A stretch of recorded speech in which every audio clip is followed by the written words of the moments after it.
Welcome to Toffee TV. It is the match preview. Arsenal versus Everton, 5:30 on Saturday at the Emirates. Tough game, James, top of the league. Yeah. And not a great place for Everton. Won once there in the Premier League, and that was in COVID. It counts. It does count, absolutely it counts. But yeah, it's a very, very tough game for Everton. Yeah, it is a tough one, and I think sort of the form Arsenal, and I know obviously they drew in the Champions League, but they've been so solid all season. They've not really had any like blips, and obviously, you know, around that sort of area, maybe you could question like, you know, what have teams got to play for, but Arsenal have that sort of thing on the back where City are right there. They don't want to lose it to City in the last minute again, so they've got so much to play for still in the Premier League. It's going to be a challenge for Everton. I saw Lee Judges last week saying it was done when they held on and City had blew it. He was basically like, it's over, it's done.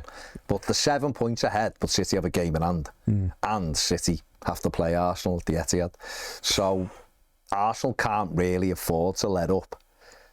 But with that comes the nerves, the anxiety. Obviously, if they weren't to win it this season, then you'd fear for Arteta, I think, because they've had great opportunities and not being able to get over the line. He's been well backed. Yeah. Don't get me wrong, he's done a good job. He's turned them from Arsenal finishing 8th and 9th, and he's got them into the Champions League, you know, and doing really well. I guess his big problem is he won an FA Cup straight away, and then hasn't had anything since, even though they've had really good sides. So the pressure is on them. So is that something Everton can use to their advantage? Yeah, I think Everton this season, I know we've been poor at home, but we've been really good away. And we sort of got like, I don't know, a bit famous for our away performance. You see teams on Twitter saying facing Everton at home is one of the scariest fixtures you can have at the minute. And so I think the Arsenal players are going to be looking at that and be like, even if, you know, they are challenging for the title, that's going to play on the man that, you know, this team can perform away. And, you know, they've got two massive games, you know, at the Everton game sandwiched between both the games against Leverkusen, and they've drew the first leg and got lucky to get a draw with an 89th minute penalty. So a lot of their focus is going to go into the second leg, which is at the Emirates as well.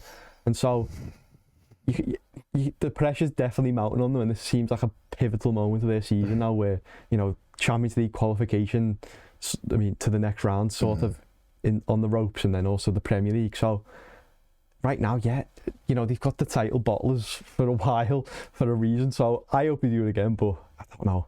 It still is a tough game, but I think Everton have definitely shown that, you know, they could get something out of this game.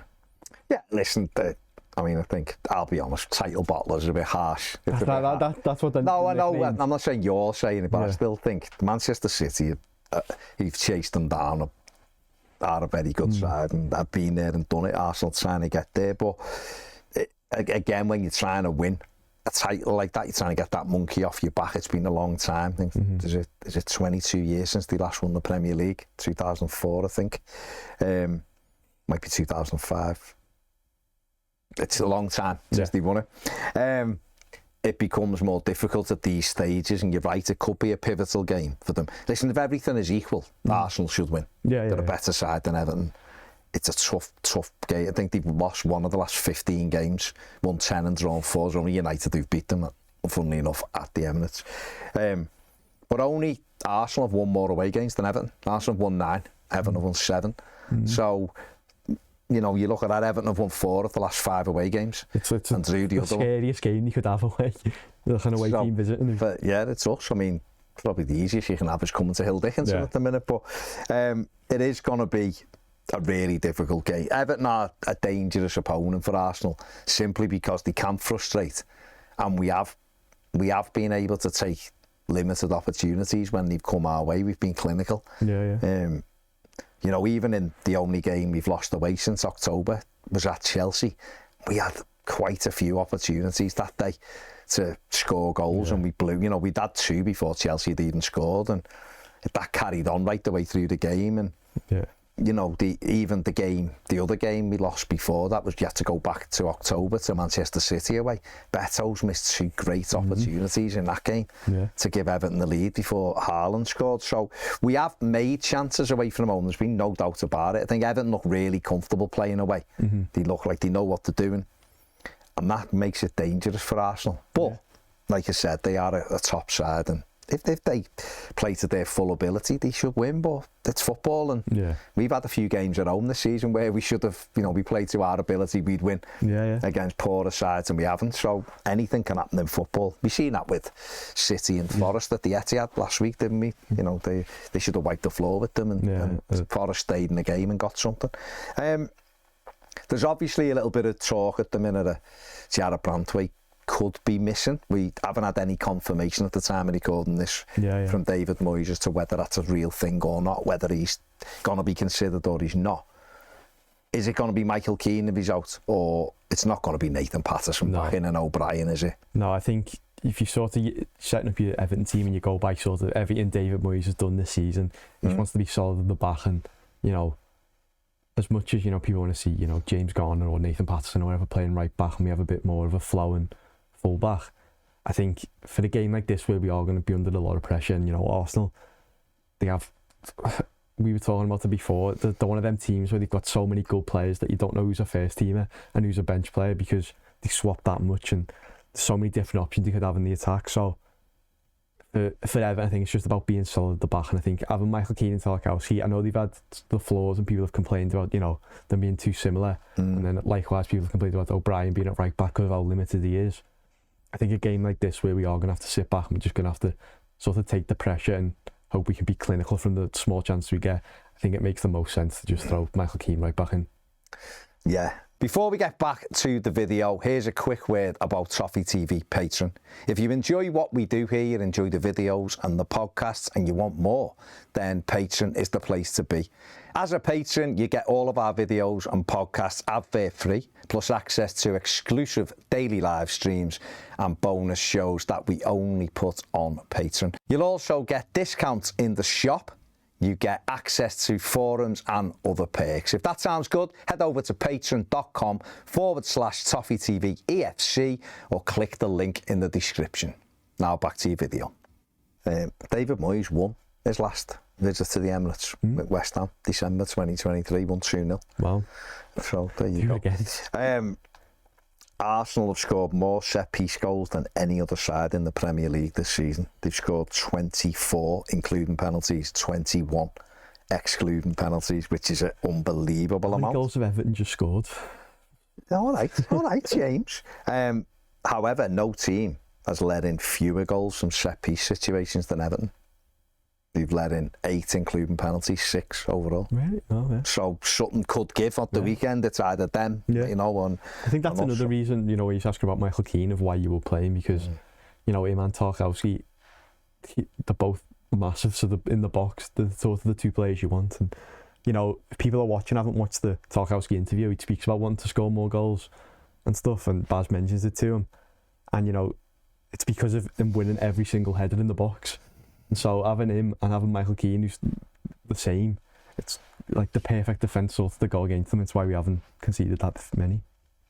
Yeah, listen, we know Everton, we know the threats of Arsenal. Declan Rice, I think only Bruno Fernandes has created more chances this season than Declan Rice. Wow. So we know how good he is. David Moyes absolutely loves Declan Rice, doesn't he? So we know he's a real threat. But let's have a look at the Arsenal team last time out against Brighton. That 1-0 win they got. There you go. You can see it there. Gykeres through the middle, Eze just off him. Martinelli and Saka, so it's quite an exciting front four, really, isn't it? And the subs who come on, Havertz, Trossard, Calafiori and Norgard, the experience of Norgard. And you know what Arsenal you're going to get from them? They're going to be extremely tight, because that's what Mikel's built there. But he's also built a team that has been ultra consistent, hasn't he? A few years ago they were an exciting team to watch. They were very much like Manchester City, where they probably just weren't as good as City, and that's why City were able to just pip them. And I think he almost went back to the drawing board, Arteta, and over the last couple of years they've really built that set piece quality up. Yeah. And it seemed that this year was a case of just being consistent, getting it done, getting the job done, being more defensive. He's quite often played 4 centre-backs across the back four. Yeah. And they won it by a set piece, because I think he knows that if he can get that first one off his back and win it, then they can probably open up a little bit, and the confidence and the swagger will come back, and maybe they can play slightly differently to that. But he's been very, very consistent, haven't he, this season, and which has been the reason why they have won with set pieces in certain games. That's been, and of course, the game of Hill Dickinson was decided by a set piece. Yeah, I think most notably is what you're saying with the sort of the four centre halves at the defence. You know, they have normally Timber, Calafiori, or Hincapie or whatever as like the fullbacks, and you know, you look at sort of the other teams, whether it's in Europe or just in the Premier League, and you know, they're still playing with like free flowing fullbacks who are getting up and down. And I know Arsenal do get up and down because they are talented, but they're so strong defensively that it's such a strength for them. It's why they've been so good with set pieces, because they've got the tall players who are good in the box, and why teams have struggled against them. And then, as you said, it's just they're way more solid now and more compact and more fit to a routine. And you know, players like what's his name, the midfielder who sometimes plays striker for them now, Mikel Merino, like you can put a midfielder in as your striker and it works just as well. He's been brilliant when he's had to go up there, hasn't he? And it's just, they've got so many good players, and they all know exactly what they're meant to be doing, and that's what makes them so scary. Well, we could have gone Declan Rice, we could have gone Bukayo Saka, couldn't we? But we have got Eberechi Eze is unbelievable. But we've probably gone a little bit route one, but we've gone with the man who scored the winner at Hill Dickinson from the penalty spot, Viktor Gykeres. Let's have a look at his stats from the season. 28 games in the Premier League, 10 goals from an XG of 8.36. Shots per 90 averages just over 2. And his average rating has been 6.76, and there's his heat map. He's got a few penalties, like I said before, the one at Hill Dickinson. He's got a few penalties in there, Gykeres, but you know, he'll be quite happy to get into double figures in his first season. I know, listen, he scored heavily in Portugal, and you know, Arsenal fans were very excited when he came in, and he has been a little bit hit and miss. There's been games, I've seen a couple of Arsenal games, and he's just not in the game. And I remember at Hill Dickinson, he hardly really touched the ball. He just wasn't in the game at all. Yeah. But obviously scored the pen. But he is, when he's on it, he's a dangerous player to contend with. He's powerful. Got a good shot on him. Yeah. And we'll have to watch him, won't we? Yeah, I think he's not lived up to the expectation. You see some Arsenal fans slate him in the media or whatever. But you know, there was a big thing that we spoke about with Arsenal, that the defence was like the highest goal scorers for a long while, and then obviously in recent games he sort of turned it around, and now he's top with 10. I think next after that to Eze and stuff like that with 6, and I think he sort of turned his form round at Arsenal where he is starting to score more and get in positions. But I think for Everton, what's the most scary bit about him is that he is quick and he does get behind the defence. And you know, you saw with Sesko when we played Man United at Hill Dickinson, and now that's sort of shown the weaknesses of Keane and Tarkowski, you know, them being a bit slower. And so that's why we pointed them out, just purely the fact of if they hit the ball into him and he's running through, that's like more of the worry for me, because he is lethal once he's in front of the goal. It's just him getting there. Well, what I mean, we look at us. Let's have a look at the Everton team that won against Burnley last time out. Everton, of course, with back-to-back victories in the last 2 games, Newcastle away and Burnley at home. Jarrad Branthwaite, like I said, there's some concern over him. So we think if that's the case, Michael Keane will come in there. Do you see any other changes in that side, really? Would you go with any other changes? Would you leave Beto up front? Is it a game more for Tierno Barry with better control and link play, or is it better for Beto to try to knock Gabriel and Saliba about a little bit? Yeah, I think recently, you know, we've discussed the strikers a lot, and Barry's, you know, we always say his holder plays better and the way he touches the ball's nicer. But I think in recent games, Beto's, you know, he's not been perfect, but he's shown that like sort of side of his game has progressed. And so for a game, I don't know, but it's going to be a physical game no matter what, just because of the size of Arsenal's team and how good they are. So I think someone like Beto, where he is just running around and, you know, probably just pushing into people, you know, trying to just cause a bit of unrest and knock it. I think he makes the most sense to start. And then for the rest of the team, I feel like the only sort of glaring one is maybe Dwight McNeil for, you know, like a Tyreek George or whatever. But I think with sort of his experience and, you know, defensive qualities and, you know, just his knowledge and everything, I feel like he makes the most sense to play in this situation. And then, you know, I'm not saying don't use Barry or George, but I think if it's 0-0 and the 70th minute or 1-0 down and we throw Barry and George on, I think it opens up Everton's team differently, and Arsenal will be sort of on the back foot then because of their pace and ability. So I think to start off with both of them makes the most sense, and then I think besides them there's no real other people who are screaming to be put in the Everton team at the minute. No, I think you're right. I think obviously don't think Alcaraz is going to be available. The manager said 4 weeks a couple of weeks ago, so I think he'll be out.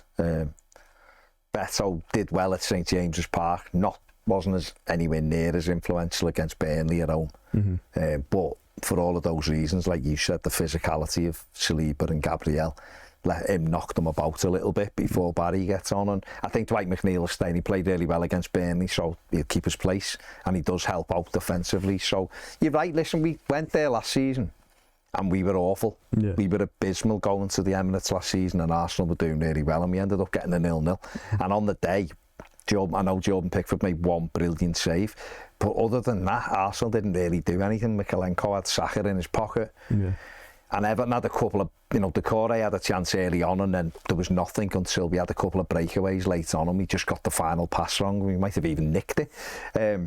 Arsenal were the better team, but they didn't really carve us open, and going and sitting compact on the edge of our box might frustrate them. We're very good at that in springing teams, so that'll be the game plan. We're not going to go and be open, they destroy us. It's not going to out-football them, You can't out-football them, so we're going to have to go and sit in and make it uncomfortable for them. And if Everton can get through the opening 20-25 minutes and make it a bit of a nervy encounter, then you just never know. We might come away with something and could even win the game. Yeah, hopefully, sort of the crowd sort of gets on the Arsenal players' backs as long as it goes on, and we've seen the effects of that, and then the nervousness and edginess will come in. It'll come in. There is that sort of just overarching thing of, City are right behind you. You can't throw this away. Everything could be ruined this week, essentially, but it's a lot of pressure for them. Listen, they're a good side and they've got great players, so we'll wait and see. But Everton's away form is cause for optimism. 7 away wins, 12 since David Moyes come back through the door just over a year ago. But 7 away wins, second best. Third best away record in the country in terms of points won and everything, isn't it? But the second most wins on the road, 4 out the last 5. So who knows? Let's go and do it. Let's go to Emirates and see what happens against the good side. Let us know what you think in the comments section below. Make sure you give the video a thumbs up, subscribe if you haven't. Thanks for watching. See you later.